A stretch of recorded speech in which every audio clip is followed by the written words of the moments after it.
فرض نمازیں اور وطر جو واجب ہیں وہ عیدین کی نمازیں جو واجب ہیں اور فجر کی جو 2 سنتیں ہیں ان کو بلا عذر شرعی بیٹھ کر نہیں پڑھ سکتے۔ اگر کوئی عذر نہیں ہے ان نمازوں کو بیٹھ کر ادا کیا تو اس صورت میں سرے سے یہ نمازیں ہوں گی ہی نہیں، اور کیونکہ ان میں قیام یہ کھڑے ہو کر کرنا یہ فرض ہوتا ہے۔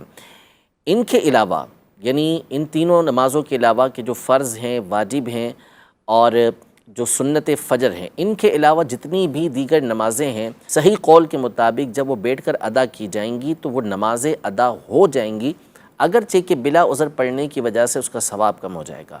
البتہ تراویح کے بارے میں علماء کا اختلاف ہے۔ بعض مشائخ کے نزدیک بیٹھ کر تراویح پڑھنے کی صورت میں تراویح ہوتی نہیں۔